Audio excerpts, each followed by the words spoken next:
Good morning. We're talking about urban composting. I am certainly not an authority in this at all, but I can tell you from my own experience what seems to work for us.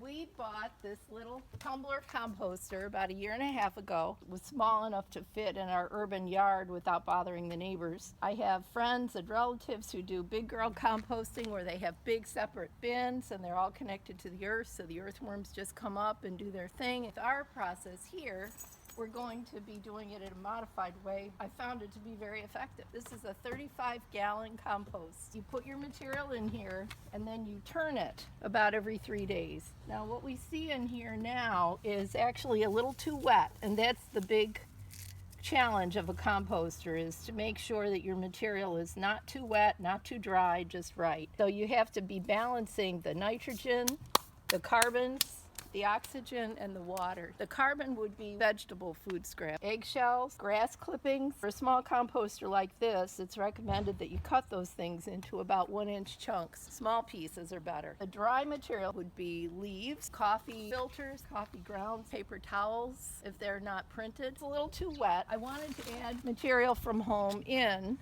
so I'll throw that in there. What's this called?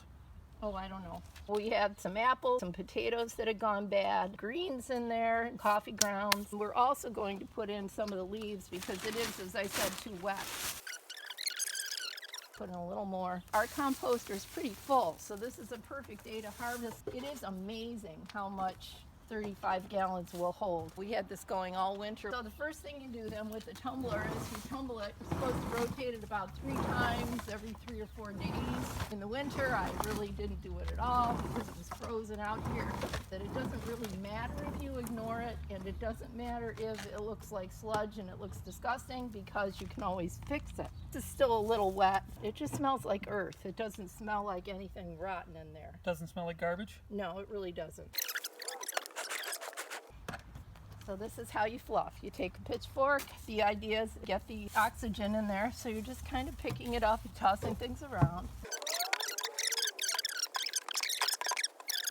I went to a pet food supply place and I bought $5 of worms. The worm has to be a red wiggler. A red wiggler? Red wiggler. They wow. just took over like crazy. They're helping the microorganisms grow by breaking everything down. They're all over the place. Oh, there's one. Oh yeah, they're all over there.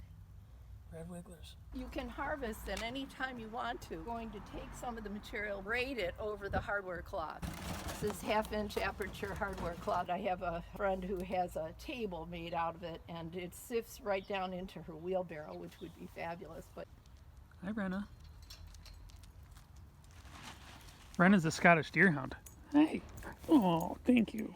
So when you say harvest it, what exactly do you mean by that? we're going to take some of this material out, going to pull it over the hardware cloth. Look at all the wigglers. What is ready to go, we'll just sift to the bottom. We'll just put what isn't ready to go yet back in the composter. What do you do with the harvested stuff? It's great for a garden. It replenishes your soil. You can't overdo it with your plant. They take the nutrients they need out of it, and the rest just doesn't bother them. You can put it in your garden in November, and it's got the winter to break down further and dig it in the spring, or you can really do it at any time at all. You can do 3 inches of it deep. You stay about 6 inches away from trees, 3 inches away from perennials, so you don't help their root systems rot out. Okay, let's see what we got here. That's very little. We don't have a lot here yet going on. Look at the worms. Yeah, there's some worms in there too. But what it eventually will become is over here. So this is what I got last fall. Wonderful for your plants. And of course, what I like about it too is I'm not throwing all this out or putting it down the garbage disposal. We're really...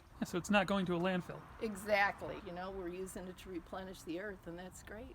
Thank you for watching, liking, subscribing, sharing, commenting, contributing. I love that stuff. Please check in on your loved ones, support local business, and wash your hands. I love you and I miss you. Bye.